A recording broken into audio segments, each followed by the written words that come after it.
Okay, good morning, everyone. Thank you for joining us online so bright and early. I'm Miriam Zaidi, and it's my pleasure to welcome you to an MEPs Against Cancer interest group event looking at what does the European health data space mean for cancer control. Now, founded in 2005, the MAC interest group is the largest and the oldest group dedicated to cancer policy at the European Parliament. It has 128 cross-party members across 25 member states. ECL, the Association of European Cancer Leagues, has been supporting MAC since 2010. Now, as we know, sadly, cancer is the second leading cause of death in the EU. It accounts for 23% of the total numbers of deaths.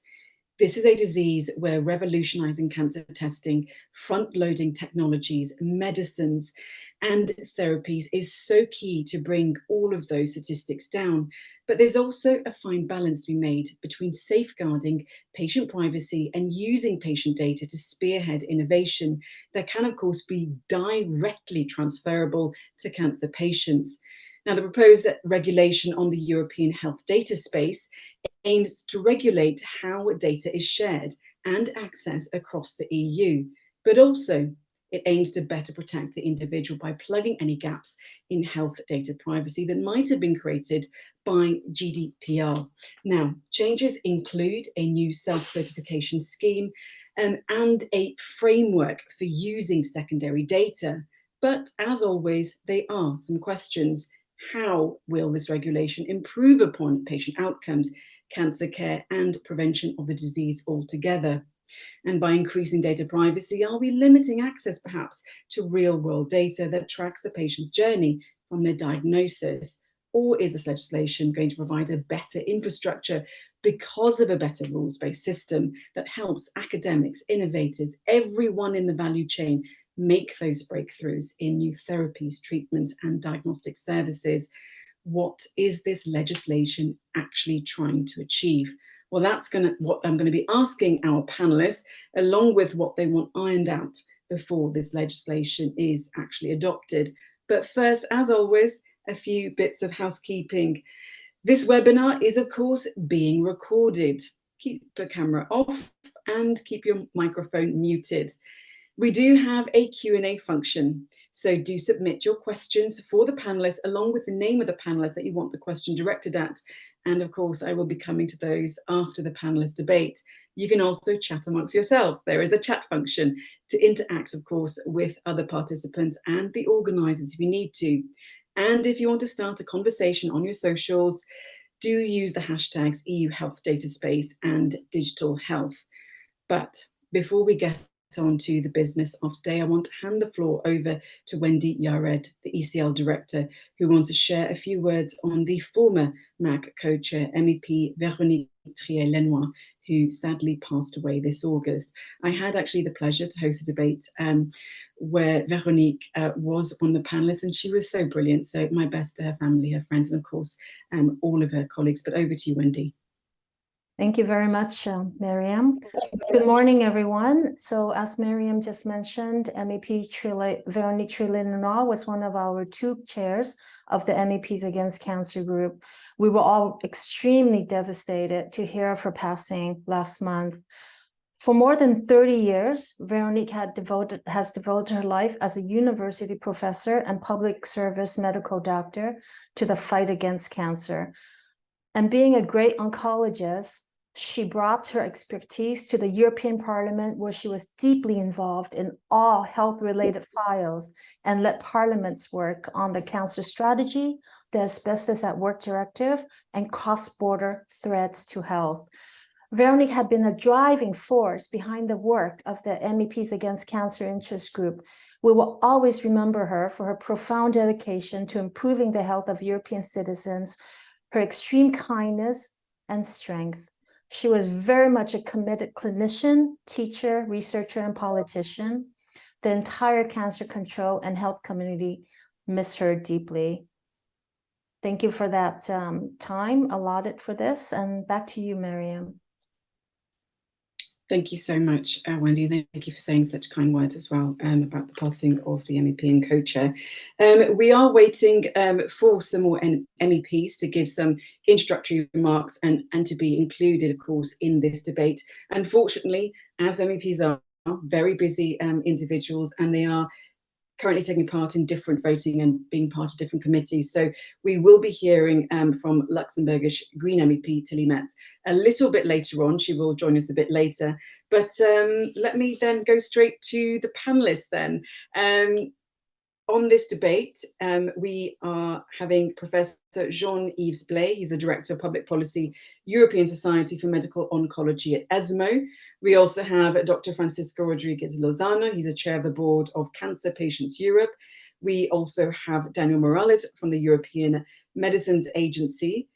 Sylvia Moret, she's the Health Team Leader at the European Consumers Organisation, BUIC. And Nasreen Anjem, she's a policy officer at the Dutch Cancer Society. I believe that Professor Jean-Yves hasn't joined us yet, so we'll go down the order, and I will ask all the panelists to give some introductory remarks, introduce yourselves, your organisations, and what you think about this legislation, perhaps. So first, let's go over to Dr. Francisco, please. Thank you very much, Mariam. Well, thank you very much, first of all, for inviting me to be here this morning.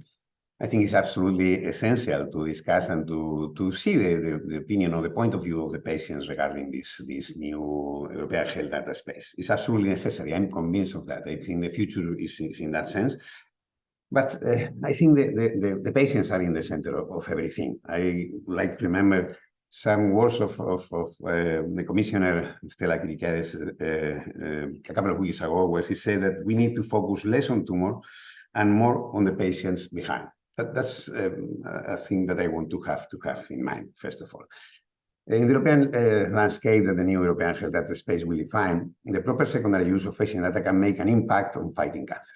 Considering that the use of data may be essential for cancer research and clinical trials, this data can create a conflict with patients' rights as it contains personal data, along with measures to prevent the link to any specific individual. Patients will have the right to step out and remove the data from any further use. This may create a conflict with the research and clinical trial goals and raise the validity of the results. We have this scenario, this strange scenario where we must respect the very strict legislation in some of our European countries regarding the data protection. But also we need to improve the research and the innovation in cancer treatment. That's clear. And I want to say here that probably cancer patients is the group that is more in favor of sharing data, because they have been benefit from all this in the past. They have used this, and they are very, very, very in favor of this. But well, I'm a cancer patient, but I'm also a physician. I'm also a dentist. I have been running a dental clinic for a long time, and I can remember the difficulty that was to comply with all the requirements in Spain, at least, with the data protection agency. It was tremendous. It was very expensive. We had to audit all our data. It was very difficult for me to go to a medical congress and to share some X-rays or images of patients. I had to and written consent to that. It was tremendous, and that was very tricky sometimes. Also, I'm convinced of Europe. I'm an Europeist convinced, and I think that the future is an European Union. That's clear for me. But there are big differences, huge differences between countries, even in each country. For instance, I live in Spain. In Spain, we have 17 different regional health systems, and I can tell you, because I have been working there, that sometimes it's very difficult, even in my region, when I'm working in a health center, to access to the data of patients from a hospital, from a general hospital, is impossible. I must phone them and please send me this. We have a health card in Spain, and I suppose in every European country, and it's only from 1 year that I can use my health card in other region of Spain to buy medicaments in a chemist, for instance. So we must improve a lot in this. And having said that, from the patients, we will not find problems. We can find problems from other citizens and patients. And I think it's very, very important communication and explain things very clear, explain the benefits to everyone. because, well, last day I was hearing a person saying that he didn't want to pay a plane ticket with the Visa card because someone could know where he was flying. So there are some things, some fake news sometimes, that we must fight against that. We need a properly balanced step-out legal environment that should consider patients' rights and research interests, stressing that the overall benefits that the use of patient data for research can bring to all cancer patients. In fact, I think that well, we have been working with MEPs, with different associations. There's a statement on a stepped-out mechanism that has been signed by 32 associations and scientific societies. MEPs have been there, also the Commission, also the Council, because there were health attaches there. And I think we have advanced in that. I think it's important. It was ECL, it was EORTC. I think it's a consensus document that is very important. But for me, it's very important the importance to implement this European health data space in all European national health systems to ensure the success of the regulation. It's also important to agree on European Union language to be used in all member states to simplify the most appropriate use of the data at this European Union level. We must define the extension of step-in and step-out rights for cancer patients. We must determine the needs and benefits of the use of patient data for research and clinical trials. We must describe and elaborate a proper approach to balance step-out rights for patients and cancer research goals. And we must delineate and disseminate and communication strategy to inform very clear to patients about possible limitation of the step-out rights, the reasons and the mechanisms to minimize any negative impact for the patients. I think it's time to come together for real and practical solutions. It's essential that we will work together and we will get solutions, but of course, having always in the center to the patients. We are working for the patient, and all the policymakers must have very clear that they must count with patients in everything that they will do. So by the moment, this is what I wanted to say. Thank you, Mariam. Thank you so much, Dr. Francisco. And definitely, we will be coming to what you were talking about there, about communicating adequately with patients, cancer patients. And obviously your thoughts will go in depth about how you say that cancer patients obviously do want to perhaps share more of their data, because obviously this is a horrific disease. Good news, everyone. We do have our MEP who has now joined us. So panelists, hold your thoughts a second, and we will go to our MEP for the introductory remarks, or second introductory remarks. Now, Tilly Metz is also the Vice Chair of the MEPs Against Cancer Interest Group, and she is Shadow Rapporteur on EHDS. Now, from what I've seen, MEP, on your social media, you sort of put the onus on member states to use this specific piece of legislation to really get up to speed. For example, with online records, data exchange. So yeah, please go ahead and tell us how your work is going on this legislation. So thank you very much for inviting me. Indeed, I'm glad to be here to discuss the EHDS with you today.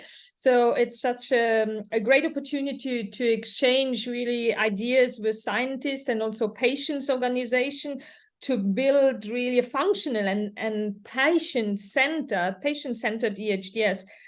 When I applied to be Shadow Rapporteur for the EHDS for the Greens EFA group in ENVI, it was with the idea in mind that we had asked for a long time to have a system which would facilitate patients' treatments, cross-border treatments, and especially for cancer and rare diseases patients. So I also wanted to represent the Greens on this file. Sorry for that. To make sure the system put in place would indeed benefit really the patients first. I have been for a long time chair of the Multiple Sclerosis Association in Luxembourg. So it's really a commitment of mine to be on the side really of and listen to the patient.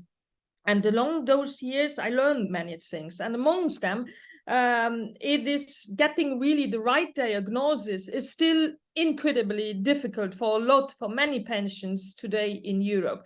And accessing the best treatment is not a given, really. And that quality of life of the patient is rarely taken into account in the patient's medical path. So, of course, the European Health Data Space is very exciting piece of legislation because it could really help to tackle some of these issues. First, if designed right, it could help connect patients more easily to the right healthcare practitioner in Europe and facilitate also the exchange of data, also the exchange of best practices between them. And this would especially, again, be useful for rare cancer patients.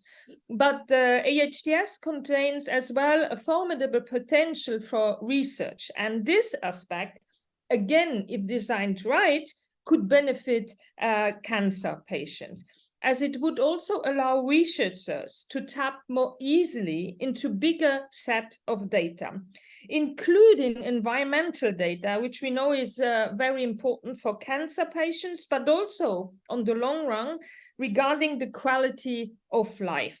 So the EHDS could really be a game changer in the sense that it is a platform that could really boost research. But there is an important condition from that, in my opinion.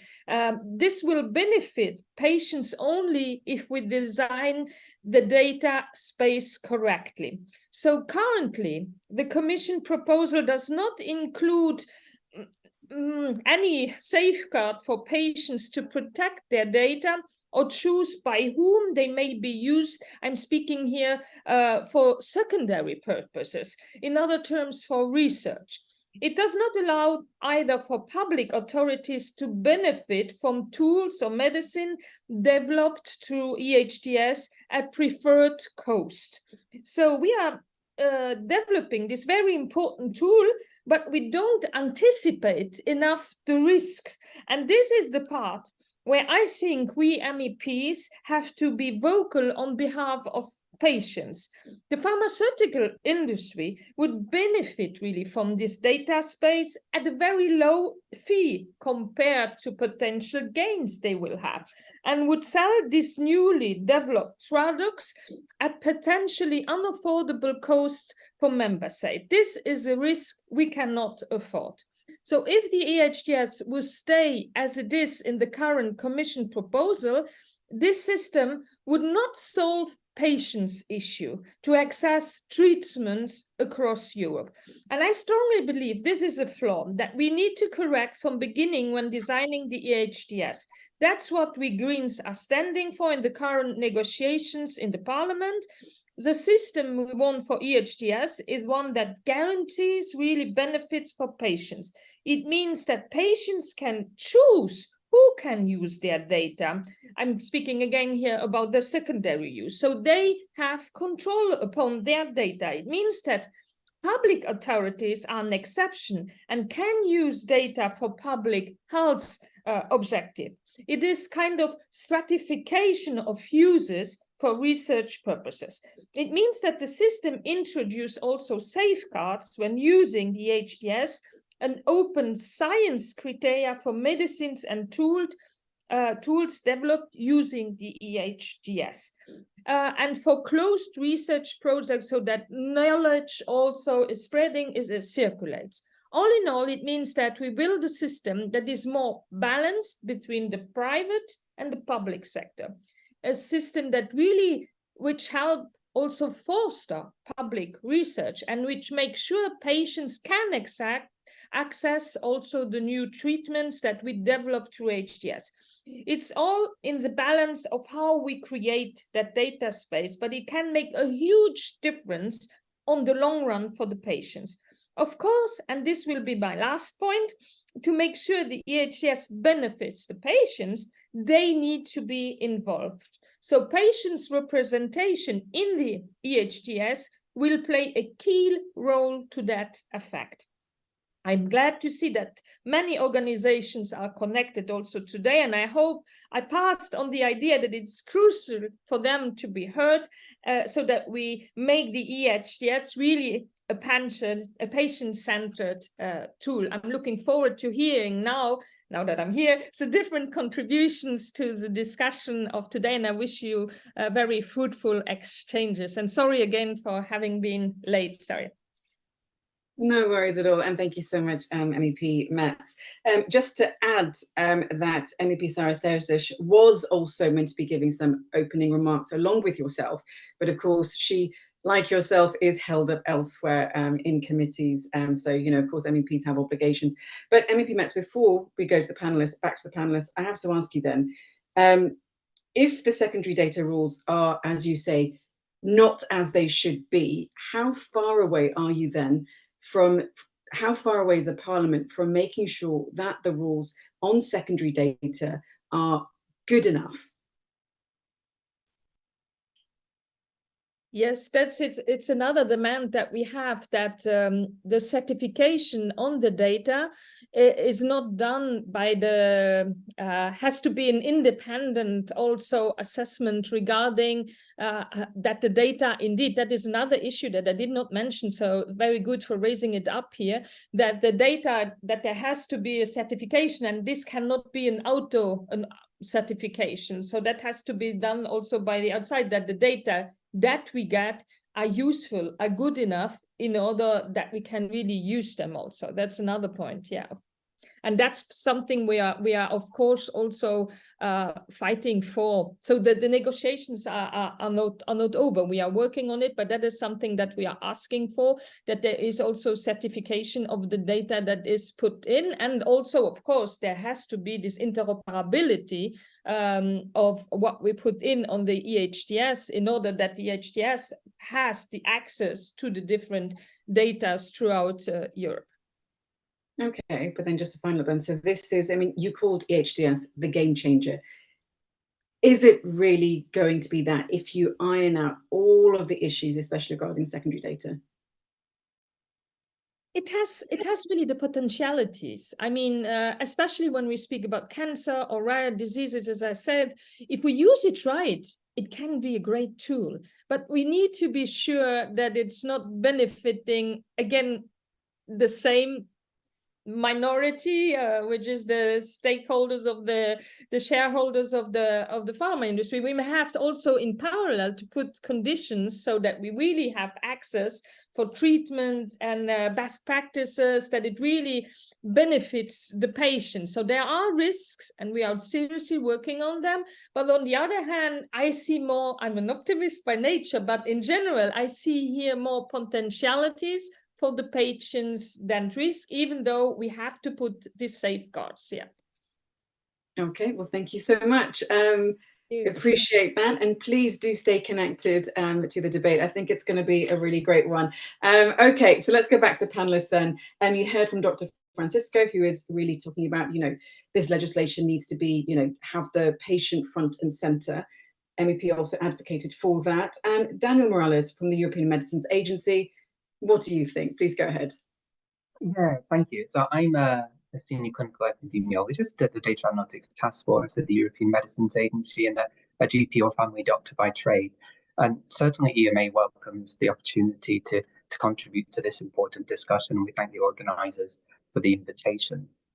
So an important goal of the EMA is to help patients gain faster access to effective cancer treatments that are in development in order to improve health outcomes. In order to achieve this, regulators need access to health data, let's done rapid, wide, and deep.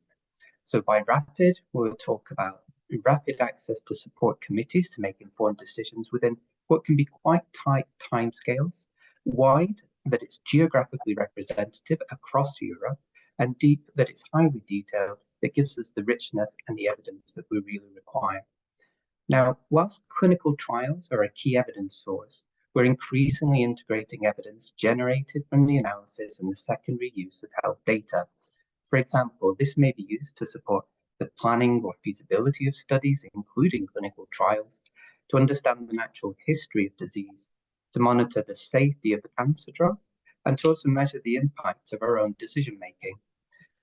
The EHDS certainly has great potential to address what is often slow and variable secondary health data access by implementing standardized approaches consistently across member states. And that would be a great achievement.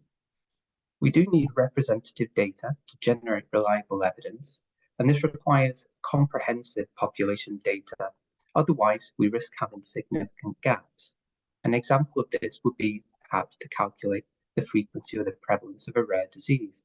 that may be affected by different opt-in and opt-out strategies, and this could have important implications for drug development legislation or certainly decision-making.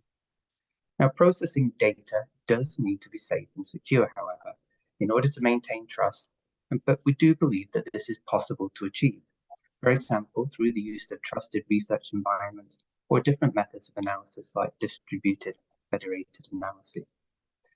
So we welcome the proposal in the EHDS, and we really look forward to the potential it's going to have. Thank you. Okay, thank you so much, Daniel. So great potential for you, but still quite a few kinks, especially with secondary data. Sylvia Moret, Health Team Leader at the European Consumers Organisation, BEUC. What do you think? Please go ahead. Thank you, Mariam, and good morning, ladies and gentlemen. Thank you very much for inviting BEUC, the European Consumers Organization, to this discussion on what the European Health Data Space can do for cancer control. For those of you who do not know BEUC, this is the umbrella organization of 45 national independent consumer organizations from 31 European countries.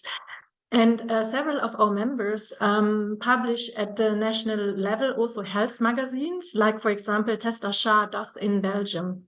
So that's an important platform, how we can get in contact with people to explain new legislative proposals, what are the potential benefits and what are the risks through these magazine articles and on our websites. And of course, the European Health Data Space comes with many promises for better care and patients' control over their data and the development of new treatments. This is in particular important for cancer patients who are in intense need for care from very different entities. But BEUC has also said all along the process that the Commission's proposal needs considerable improvement before this project can be implemented, and that concerns in the first place better rules for privacy and data protection. We find it very important that people can feel confident in using this data space, as otherwise the potential it has will largely stay underused. We know from behavioral research in the consumer area that once you have lost confidence, it can take a lot of efforts to explain and regain that confidence over years. And that's why we need to make sure that the design from the outset is very good. And where we are now heading towards the more later phase of the legislative process, we are still not fully reassured that the final solution would be fit for purpose. We mainly have there still 3 points that we think we need to address. We think that people should be able to decide who has access to their health data. We have carried out an opinion survey in spring in 8 European countries, which showed that there are a lot of hesitations by people towards health data sharing. We have heard before in the panel that usually cancer patients are more willing to share their data, which is certainly true also for other people with chronic or rare diseases. But when you ask across the general population, including people with maybe chronic diseases, you see a lot of hesitations. And what is maybe also important to understand is that the further we go away from the primary care, the further the entity is away from the people, the more unsure and unwilling they are to share their data because they already do not know what happens. So communication and explanation is important, but obviously also the fact that people should have the feeling they are in control over their data and that they can have a choice. If we do not make sure that this is in place, that's very problematic. And we also hear that some doctors are concerned what the health data space means for this confidence relationship between the patient and the doctor. And here I can just also very much emphasize what Tilly Metz mentioned. We need to make sure that the cybersecurity requirements are put to a maximum. We need certain technical safeguards to be at a higher level, like, for example, an independent third-party testing before this health data space infrastructure can be put in place. that these cybersecurity safeguards are put to a maximum. There have been cases at national level sometimes where very sensitive data has been stolen at a high level. I think in Finland, there was a mental health clinic being attacked and the data were somewhere in the internet. If that happens only once, we have lost a large way here. And that brings me to another point, the last one that I would like to make here before we go in the discussion. That's actually related to the fact that people should not, if they have a problem, have the need to fight alone for their rights. And the European Union has an instrument in place that allows for collective action if a larger group of people has been harmed by wrongdoing, be it from economic operators or otherwise. And that's why we think we should also bring the health data space in this EU legislation on collective action, because that also means that, for example, consumer or patient organizations can somehow help them as a group later on, which we would also think contributes to the confidence building. So I would maybe leave it there, and I'm looking forward to the discussions and the questions. And I would also like to thank the fellow speakers for the very interesting remarks. Thank you. Thank you so much, Sylvia. I mean, definitely we will be talking about, aspects of data, for example, where is it stored and who actually has access to it. Okay, over to our last speaker then, Nasreen Anjum, the Policy Officer at the Dutch Cancer Society. Please go ahead, please. Thank you very much for your introduction. And I'm very glad to be speaking here today on behalf of the Dutch Cancer Society, which is a member also of the European Cancer Leagues. We are mainly a funder for cancer research. We also involve a lot in advising policy regarding treating and preventing cancer, as well as improving the quality of life of those who have cancer or have to live with their life after cancer. And I want to focus today mostly on the perspective of academia and what the European health data space has, the potential it has for the academic world in the field of oncology specifically. So, sorry, one of the most important possible changes could be the better application processes for researchers to be able to use data for the research. So the European health data space provides a valid or at least a basis for centralized, uniform and transparent data application processes for researchers through health data access bodies. And this can be a real game changer for academia. Currently, the lack of legislation with regards to secondary use, as well as the different and ambiguous interpretations of the GDPR amongst member states, really make it very complicated for researchers to use data for their research, and cause multiple obstacles along the process of their projects. Researchers are often unaware of what data collections are available, and if they are, or if they want to use them, they are faced with all the different application processes for each and one of them. So they struggle a lot to collect data, and this delays research often for well over a year. And in some cases, it even does not allow them to conduct their research. So there's a big hurdle, a big need for this legislation. And as I said, it can be a real game changer. The same issues make cross-border research almost impossible currently. So specifically, research regarding rare cancers is affected, for which cross-border data collection is often essential. And we should not forget that 1 in 5 cancers is a rare cancer, so it has a great impact on us that we are not able to conduct this research accordingly. So this cumbersome process could be optimized greatly, and I truly believe it has the European health data space holds great potential for that. But there are of course, some details that we need to keep in mind and to take into account. For example, the verdicts of health data access bodies should be somewhat swiftly, not delaying research too much. So there is a fear of a long bureaucratic process. So this should be taken into account. Another important thing is that decisions by health data access bodies should be instated by other bodies across other countries to really prevent that hurdle of multiple application processes. So when this is established, researchers can truly base their research more on real-world evidence, unleashing the potential of a learning healthcare system, meaning that it allows us to learn more about personalized approaches to preventing and fighting cancer.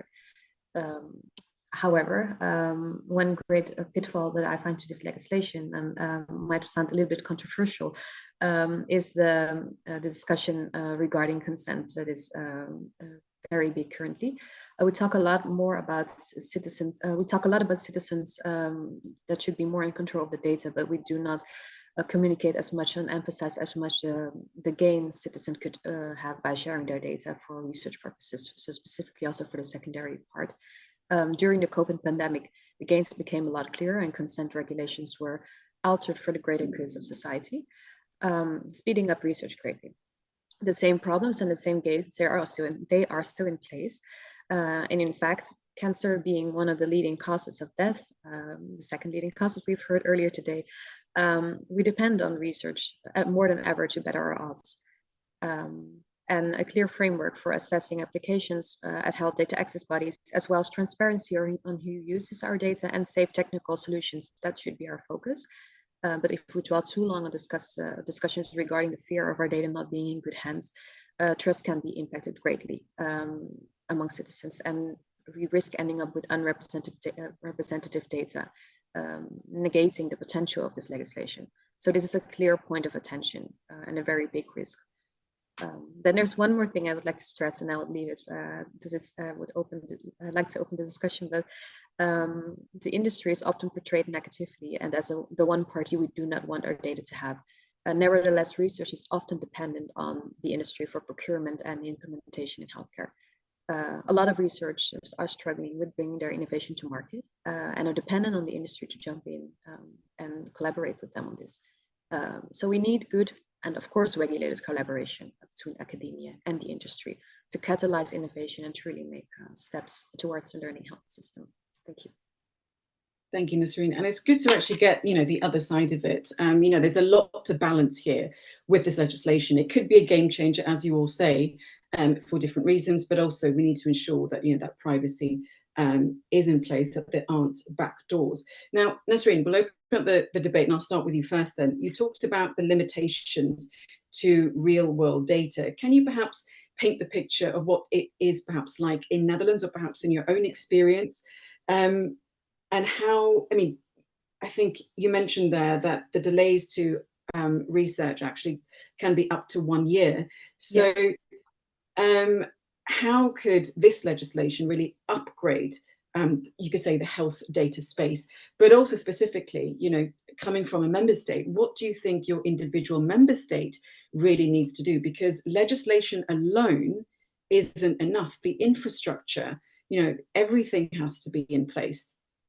Yeah, that's a very good point. So I will first talk a little bit about what it looks like currently. So as we said, we fund a lot of cancer research, and we noticed that a lot of our projects are delayed over well over a year, just waiting for data transfer agreements to be able to get hold of data that is collected in biobanks, for example.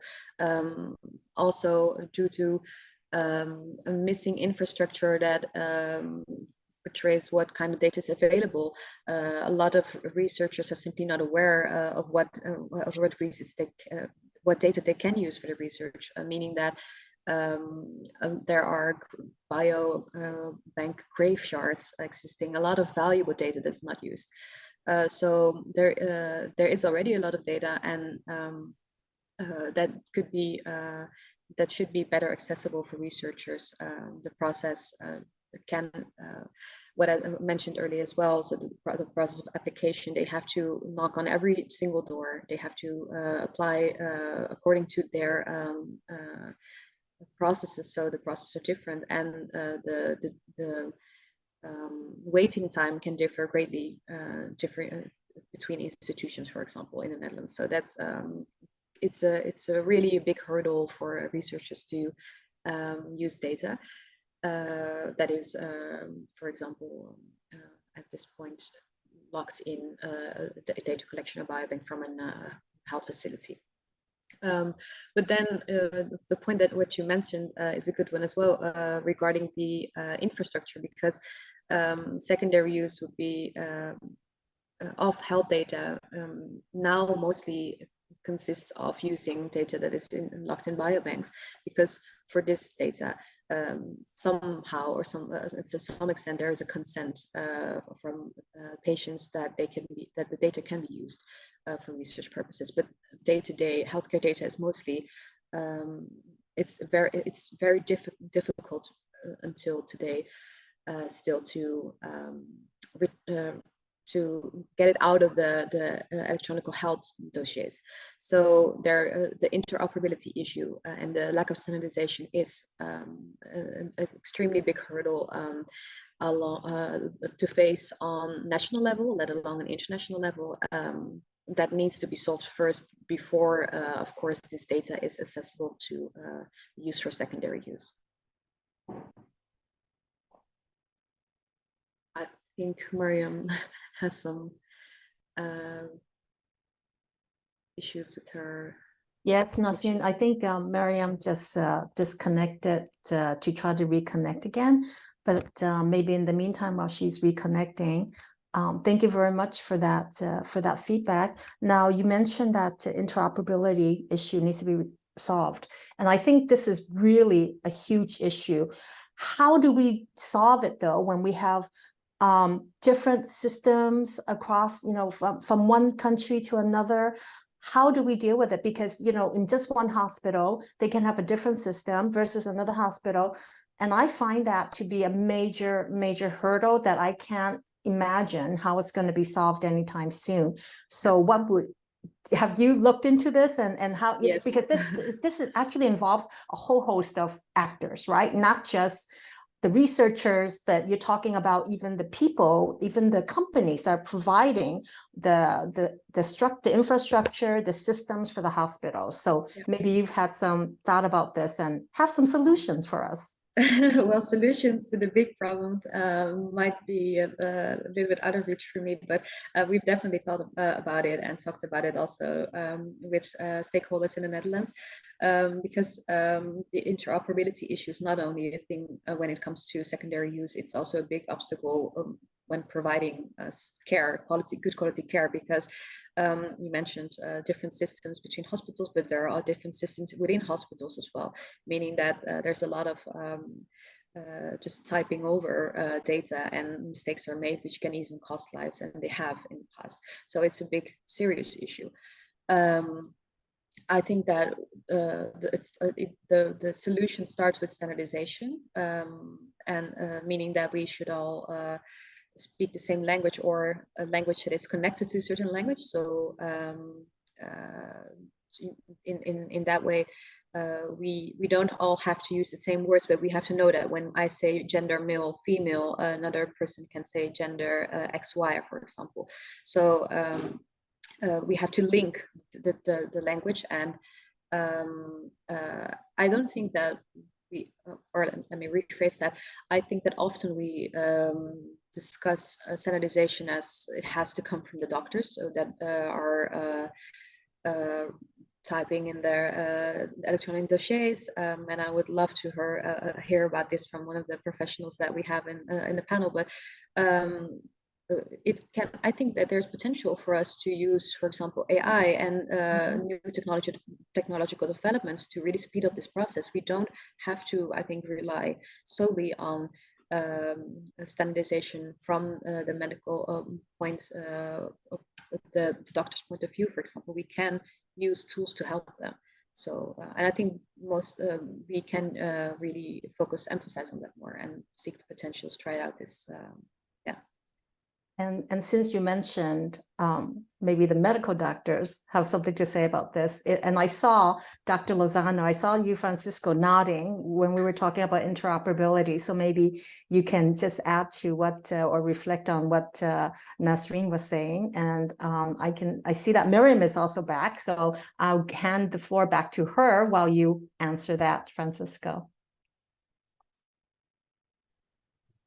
Well, thank you, Wendy. I'm really seeing that we have different levels of problems here. First of all, the communication. I think communication is the magic word. I think First of all, as was saying Nasrin, communication between different national health systems, because sometimes we have not standardized the way, and sometimes it's very difficult. This is a first, but even in the national system, I was telling the problem in Spain that we have different national, regional systems with different autonomies and so on, and this is a problem. But also communication with patients, because I was telling that probably cancer patients, cancer survivors, cancer caregivers, people around cancer are really more concerned about this, and they accept everything. When you go to a hospital, maybe you sign everything there, but you really are confident in your physicians, in your health workers, and then you agree with everything, and you share your data because you see that's positive for you. But I'm happy seeing here Silvia, that is representing a consumers association, because if we go out of our environment of the health, I'm not sure. And I'm telling that because, for instance, I was telling you that I run a dental clinic, and we treat healthy patients. And when a patient is sick, he wants that you will solve that, and he gives all the power to you to do things. But when a healthy patients come, I see that many times say, no, I don't accept to treat, to give my data. I don't want to. And we must remember that the patient has the right to delete all the data. And then it's impossible to do research for the academia if we don't have all the data. The results will not be fair. So it's something that is a tremendous collision. I don't know. We must be enough smart to, and the politicians must be here, because we must respect this right of the patients to be out of everything. But we must invest a lot in information and convince people that this is necessary. This is absolutely necessary. And that we are in Europe, we need to share all of the experience, all what has been a success in the Netherlands, it can be a success in Spain. The failures in Spain can be avoided in other countries. So we must communicate that, but not in our environment. We go out. Every European citizen must understand this. This is my point.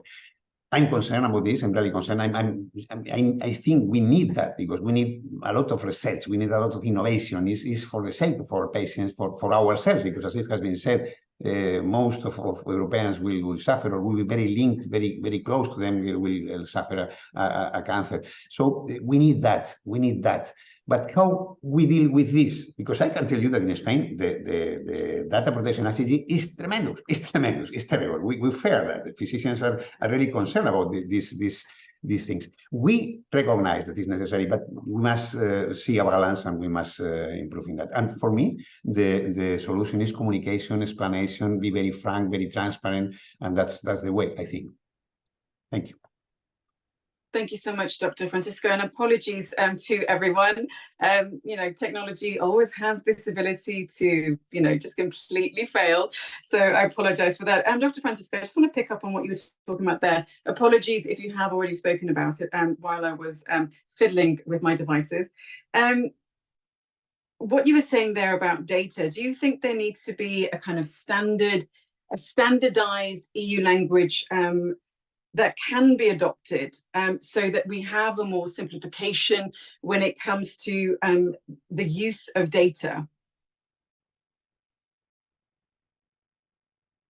This is the first part. We must talk the same language. In other cases, impossible. But I think that we must, first of all, I insist, we must explain very clear what's the reason of what we are doing. What's the reason, and why we need to share this data, and why is a great achievement to have this European health space where we can share things, we can learn from each other, and we must transmit that to the citizens. In other cases, it will be impossible, because we have these conflicts, and we must. I know in Europe the word harmonization is impossible. It's the forbidden word, because we are very proud of the differences. Of course, I'm very proud of being Spanish, and I'm very proud that my systems are different of the Nordic countries or the Eastern countries. But in some aspects we have a common sense. We have common things that we must explore and we must improve. It's a big problem, and I'm really concerned. I think we need that. I'm absolutely convinced. But how to do it? I don't know. What I can say here is that we must respect the rights of the patient, the cancer patients. That is my role now. We must. I'm convinced that with this we will increase the rights and we will increase the quality of life of cancer patients. But we must respect the rights, and we must understand that rights sometimes. What exactly rights? Rights to delete? Yes, but why? It's difficult, Mariam. It's difficult. Indeed. Daniel, perhaps you'd like to follow up on that. Yes, thank you. I mean, a very important point. And I think we have to, I think communication, often there's a perception of taking. What are we going to do with your data? And sometimes it's less clear what you get back in return. So we can use the data for primary, to improve the healthcare, on a sort of primary use of the data, so direct patient care between the patient and healthcare professional. But what we talk about in the secondary use is indirect benefits to the patient, and that's what we're ultimately trying to achieve for most stakeholders in that perspective. And I think if that can be adequately communicated, I think that would help. And a very clear example was all the work and the analysis done during the COVID pandemic. If we hadn't had those aspects, we wouldn't be able to make decisions and try to steer through. So I think it's really important to not just, to make it clear what the patient will receive back. And that is both primary, direct and indirect benefits, I think.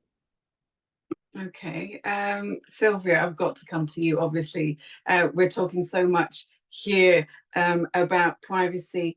Talk us through about really, what your organization thinks about EHDS.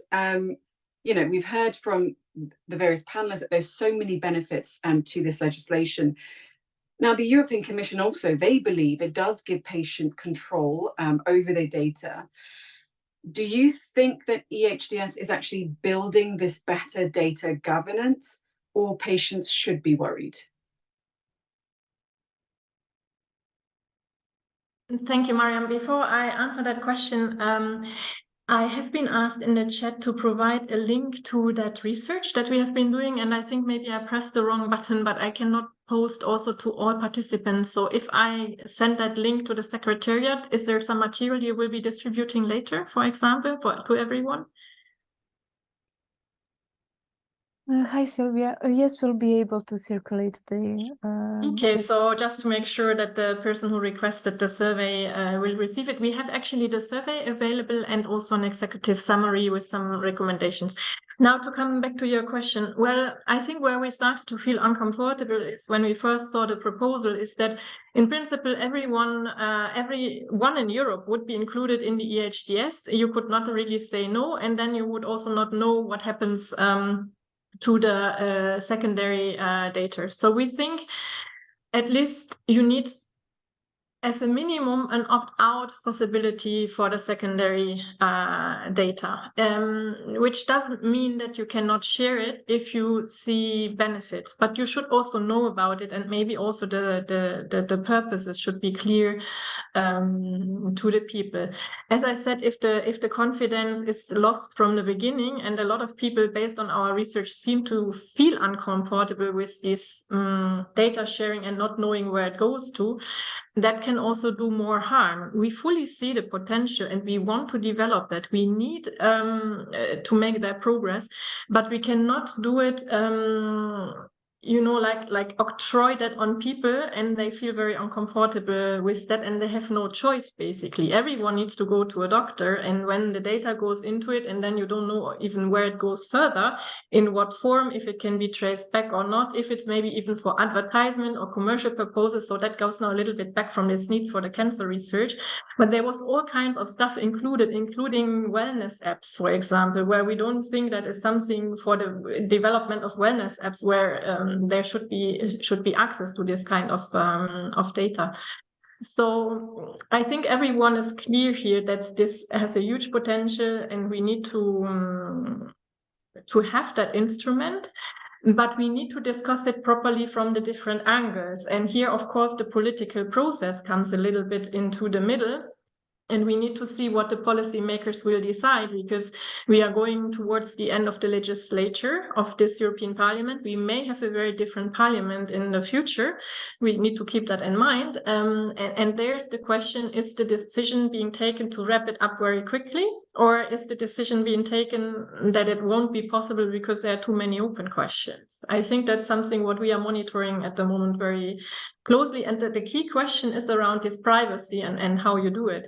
I mean, we should also not forget that cancer patients, in my view, have very different interests in being included in this data space. They are intense users and they have benefits from this literacy. You know, they see all the different treatments. They are very interested in their patient record and their data. A lot of people want to see that and to have it maybe in one place. So that's important for them also to understand what happens in terms of treatments and so on.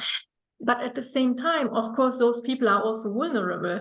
They are having to deal with those questions often for many, many years. And not a lot of, I think they should also have confidence that nothing can leak of information they don't want to leak, for example. And that's the main point where we are not reassured. So I will maybe leave it there, but to answer your question in one sentence, on the privacy, more needs to be done, also in particular on the secondary users, and to allow people partly to have granular settings and have the impression that they can control what data they share and what they don't. Okay, well, before we do go to MEP Metz, Sylvia, just a quick follow-up then. I mean, how, you mentioned the wellness apps. How do you make sure, or what is your advice, you could say, to politicians, as of course they are finalising this piece of legislation, to make sure that the data, that health data, stays within the remit of its purpose to make these breakthroughs, especially when it comes to, cancer, that it stays within the remit of research and development for solving all of these health issues, and that it doesn't end up in the hands of wellness apps, etc. And then also perhaps a second point I want to talk to you about, when we're talking about who is accessing and sharing data, you've got lots of people within this value chain. You've also got public authorities, you've got commercial providers, and then also you've got the tech companies. Where for you is the weakest link here? Is it perhaps, where the information is essentially stored?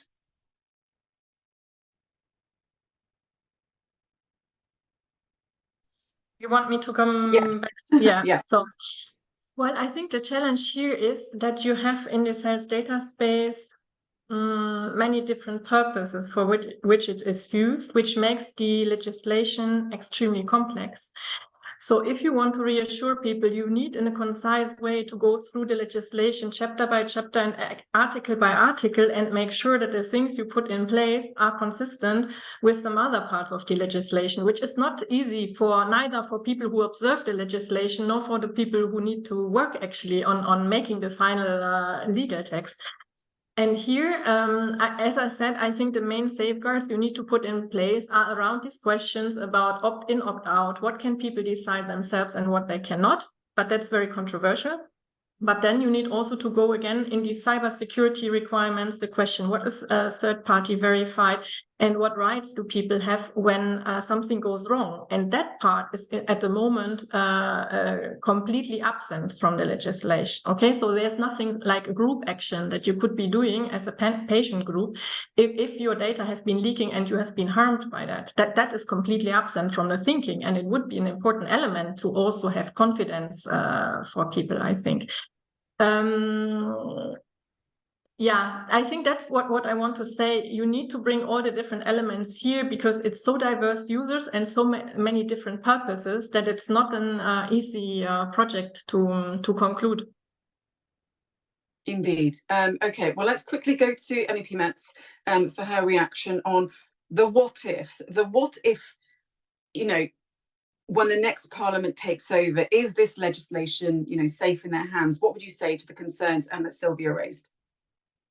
Well, with really most of the arguments I heard from Sylvia Maurer van Beuk, I totally agree. I mean, it's key that patient have the possibility to be informed to really what is done with their data, how it's going to be anonymized, who is going to do that, how it's going to be at least pseudonymized, so that the people know exactly what is being done with my data and who is having access to it.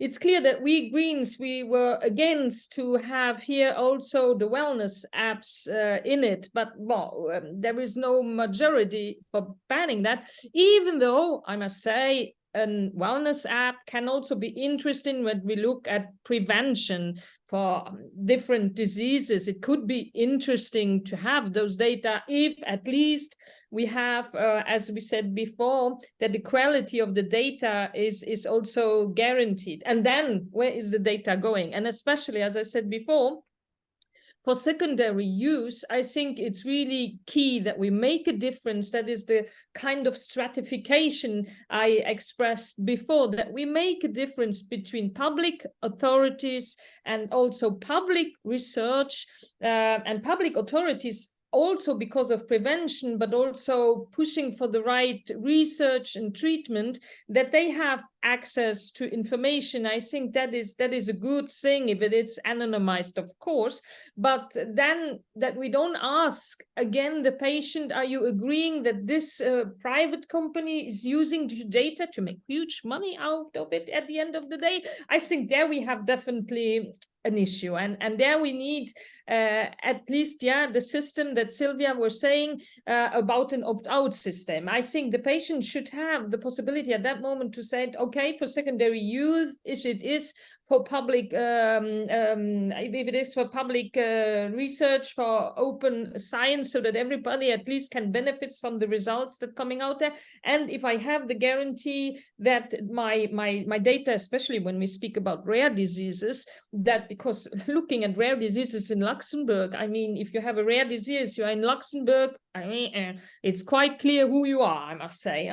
So we have also to give the guarantee to the patient that those data are used in an anonymized way. So it's still on negotiating, but we must also, when we see as Greens that we cannot avoid something like the wellness apps, at least that we make some garde-fous, some safeguards in order regarding the data, and also regarding who is going to have access to this data. And that's what we are still voting on. So normally the vote, I think, in the committee is in November. Well, it's quite going quickly now because they want to push for it, because I still believe that it is a very interesting and could be really a step forward, and even one of the pillar of the EU for health to make a stronger the European institution regarding our health union. So, but there are still some issues we have to tackle, definitely. Indeed. Well, I'll give Nasreen the right to reply to that, because obviously she's someone who is more on the data side of it. Nasreen, please go ahead. Yes, I think that it's very interesting points that were made, and very valid points as well. I think that the right way to protect citizens and patients and their data is indeed, it lies in these discussions. We have to make sure, and policymakers have to make sure, that in the right, in appropriate cases, only aggregated and anonymized data can be used by these parties, and only in very specific cases can pseudonymized data be used for research purposes. Because if we, and I think these distinctions can have more impact in protecting patients than being able to or enabling them to restrict certain data from their files, because it should, the one downside to that is it is very difficult, even for us, the people that are very that are familiar with this dossier, to analyze whether specific data is necessary for specific cases. So, for example, if I would not have data regarding sexually transmitted diseases shared with third parties, or for whatever reason, most certainly because I might be ashamed of it. In cases with regards to cervical cancer or specific other forms of cancer, it can be very limiting not to have this data. And then also, for example, wellness data is a very good one indeed. I can understand the doubts regarding it, but we also have we just financed funded a lot of projects regarding smart measurement technologies because they do hold great potential. Also making monitoring of patients a lot easier for treating during cancer treatment. So if we have to make sure that the restrictions that patients and citizens can put onto the dossier will not limit them without their because they might have difficulties understanding the implications of it. So this is a very difficult discussion because, of course, one big solution in this is patient and public information. But we should also be realistic to what extent we can really inform on this. So I think I would love to hear some other thoughts on this, but it's a difficult discussion. It is indeed. Dr. Francisco, maybe perhaps we'll come to you next. You spoke earlier about, making sure that the patient feels at the center. It seems to be really what you advocate for when it comes to data.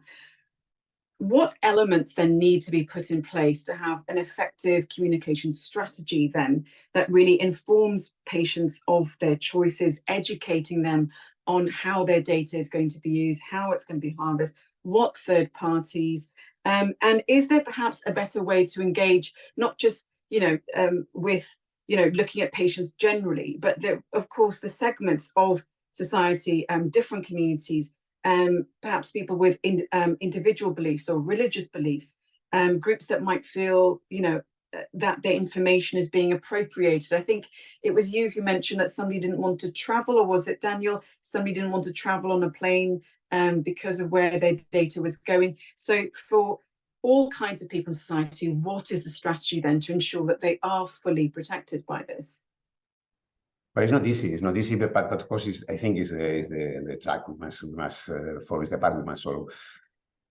Of course, as it has been said several times, the confidence from the patients is essential, and so we need to win that. And for that, the patients, and I'm not telling patients, I'm saying all citizens, because in fact we need, when we do some research, we need all the data of all patients, of all citizens, sorry. And then I insist, when you are a patient, you understand very, very clear why your medical records, your medical data must be used. But when you are a healthy person, it's more difficult. So I think we must reach an agreement between all the parts here. First of all, the policymakers. The policymakers must have very clear what I was saying before. We must work for the sake of the patient, first of all.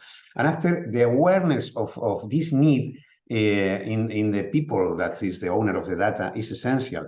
How do that? I don't really know. It's difficult, but well, we've seen, for instance, it has not relation. But for instance, in Spain, we have just passed a new law on the right to be forgotten for cancer patients. It's only 7 European countries now we have this. I hope that in the 25 it will be. But I can tell you that cancer patients are very happy with this in Spain, because they can delete it. They are not in the list longer.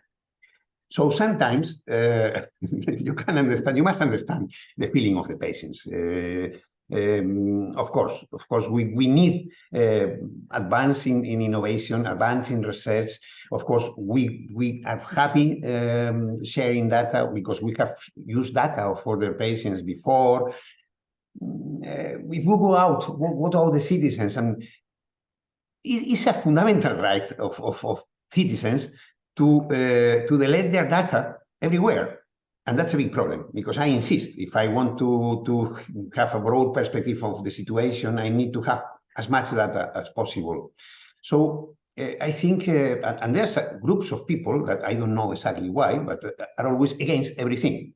So I think we need this communication between policymakers and the society in general. Society must understand that we are fighting for an European health data space that will be positive, will be absolutely positive for all the European citizens. And that's something that I'm a physician, I'm a cancer patient, I'm not a policymaker.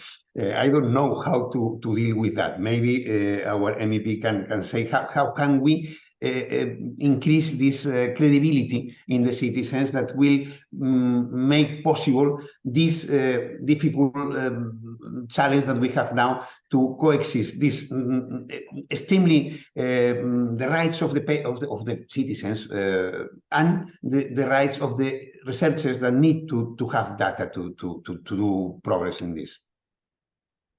Okay, well, before perhaps we go to Tilly, let me first of all ask Daniel for his thoughts on improved governance and stakeholder due diligence. What would you say your thoughts would be in regards to what Dr. Francisco was talking about there?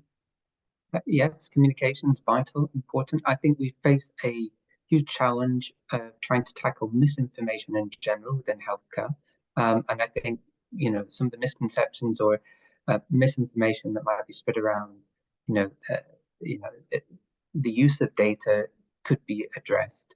But I think, you know, patients' involvement should be throughout the process. I think that would go a long way in part of, you know, developing the infrastructure, you know, being on committees for potentially approving projects and directly seeing the benefits of what this sort of research might or use of the data. We call it research, but you know, it's also quality improvement. It's a large range of potential benefits. I completely understand that there may need to be a limit for who and for what, but certainly in the context of where we are coming from in sort of our area in public health, you know, we certainly see the benefits of patient involvement and communication throughout. Okay, brilliant. God, the time has really gone by so fast. So we are going to go to audience questions. I can see that there are 4 already waiting to be answered by the panelists. But first, let's go to the European Commission reaction. Please welcome Fulvia Raffaelli. She's the head of unit Digital Health at the European Commission's DG for Health and Food Safety. Please go ahead and let us know what you think about all the points that have been raised so far in this discussion today. Well, thank you very much, Mariam, and thank you to the panelists. I think this has been a very interesting panel, and I'm basically happy to hear the great expectations that you have in relation with this big and ambitious project, which is the setting up of the European health data space. And I really wish we'll be able actually to respond to those expectations. I am strongly convinced that this can be the setting up of the EHDS could be a game changer. Today, there are many obstacles to the access to health data. And before going into reactions to the panel, I would like to make a clarification here, because I think sometimes we mix up the things, and I would really like to attract the attention on the fact that we have 2 separate use of data.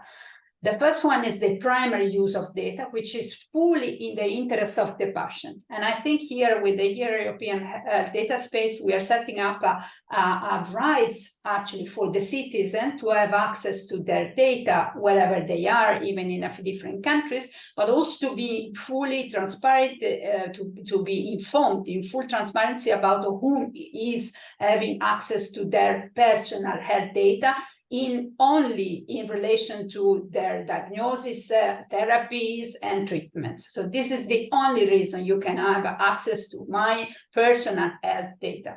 And in this same area, I think it's important to remind that we have introduced, and it's not the case in all the countries, so we are creating a right for the citizens to indeed restrict the access to some information that they not feel comfortable anymore about it. It could be, a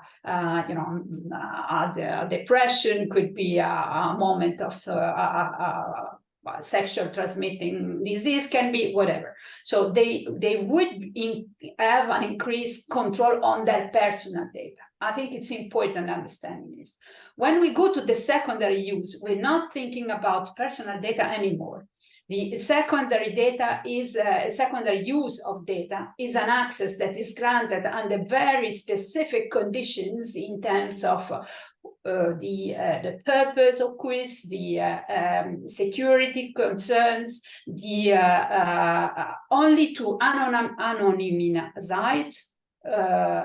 data or pseudonymized, and re-identification of the patient is expressly forbidden in the regulation. So I think it's important to have that in mind. So when citizens, I understand citizens are worried about access to they want to know what is about their data, but their data would be only available to researchers once they are together, mixed up together with many other data, and they would not be identifiable as such. This is really forbidden in the regulation.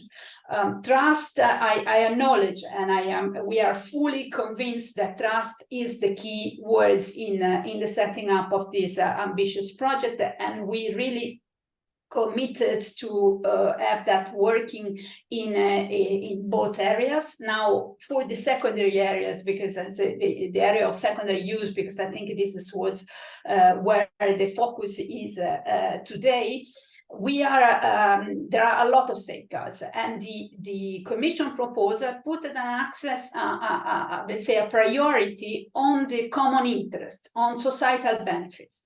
We said the data of each one of us, which maybe today is not sick, but could be sick tomorrow, and could need to profit of the innovation and the research that comes that is using the data, is important. Actually, is creating the basis for the researchers, the innovators of tomorrow, and the policymakers to design better medicinal products, better diagnosis, better medical devices, better, let's say, prevention policies that would actually benefit the societal challenge, the societal altogether. So improving the common interest. This has been the policy choice made by the Commission in the proposal, giving priority to the common interest, of course, while providing a very solid basis and safeguards for avoid any impact on the personality and the privacy of each one of us. Let me say that there are situations where you need to make an extra steps if you want actually if you care about the common interests. No, let me think only about the time where we all being vaccinated for COVID. I mean, for instance, I have 3 teenagers, and they knew that they were not amongst the most, let's say, fragile population, but they did went into the vaccination process to protect the more vulnerable population, to protect the grandfather and mother. So I think we need to keep in mind that making available data under, as I said, very strict conditions, so only in secure protected environment, only once anonymized answer, only once the national health data access bodies will have decided that yes, the application is conformed, that all the guarantees have been provided, that the purposes are in the context of the one provided. So only at that point, my data, together with the one of many, would be made available to researchers. So I think this is what we need to keep in mind. And in the case of cancer, I'm very happy to hear, and I think this is a very strong point that Professor Rodriguez made, so that the cancer patients are amongst the ones, together with the rare disease patients as well, that are more supportive for this action, because they can profit in first place of new diagnosis. But I don't want, today I'm not a cancer patient, but I could be tomorrow. And I think that this is something we need to keep in mind. We are indeed negotiating, actually Council and Parliament are negotiating with our support. We think that in the EHDS would be representing a platform that could improve the situation and the research, and in particular also in the area of cancer, where we do have already a lot of initiatives ongoing, also in the use of data. And let's not forget the cancer registries today are already a big step forward in giving access to very specific data ranging from the research on cancer, but also the work we're doing on cancer images. So it's an area where we have, of course, already invested a lot and will continue to do it. We here, I think it's what we want at this point is that negotiations move as fast as we can, not because of the legislation, not because of the parliament, but because of the strong and big investments which are related to that they are waiting in the member states and in the private companies for the legislative regulatory framework to be fixed. And this is my last word, not least because of the interoperability and standardization objectives that we go with the regulation, and that today, so on which many investments are required and are now just holding, waiting for the regulatory framework to be done. So we are, as Commission, of course, now supporting the co-legislators and ready to look at any possible solutions, anything that could, at the same time, ensure the ambition of the project, while making something that is implementable, pragmatic, and it does support the patient on one side, but also the healthcare professionals, the innovators, the researchers, and the policymakers of this world. So I think I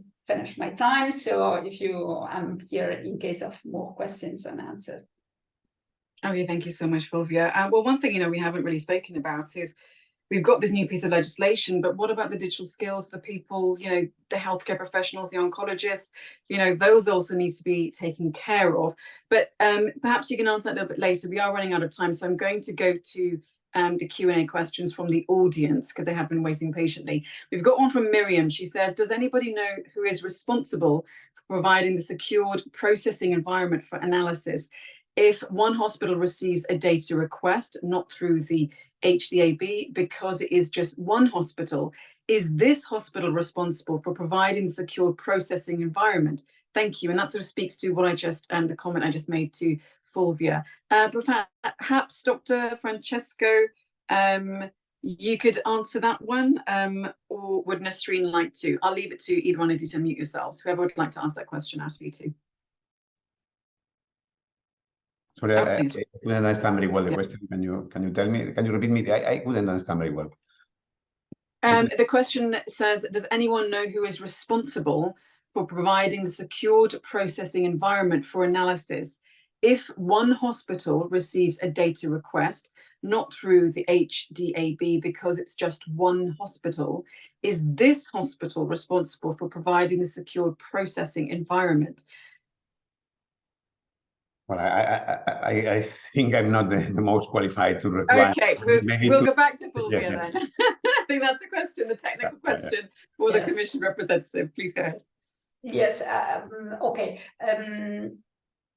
Today the situation changed from member states to member states, because the regulatory approach for secondary use of data is national. So there's no European. Of course, the first objective would be subject to GDPR, so the conditions would be set in that context, but the legislation is different from country to country. There are countries where this is already fully centralized, like in Finland or in Denmark, and there are other places where this is more decentralized and managed indeed at hospital or let's say collective of hospitals level. Tomorrow, when the EHDS will be in place, actually all requests would be channeled via the HDAPs. And the SPE would be made available by the HDAP in any case. So that's, or there will also be an SPE made available at the Commission level, in centralized, in case of a member states or a national HDAP wants to get support, in particular in cases of multi-country or requests. So this would be possible. What I can also say is that today the access to data for secondary use is also possible on the basis of contractual arrangements, let's say, or different bilateral or multilateral arrangements for which national regulatory approaches exist. But let's say, all in all, based on the GDPR and consent-based approach, so where the patients are giving their consent to the treatment of data, which is the reality today. Maybe Nasrin can also confirm that this is quite a challenge today because of the many different legislations and format, let's say, that those contracts can take, with many obstacles in going. So, and at the end of the day, today, it is, let's say, easier for a big company to go in that direction than for a small startup companies or for a university.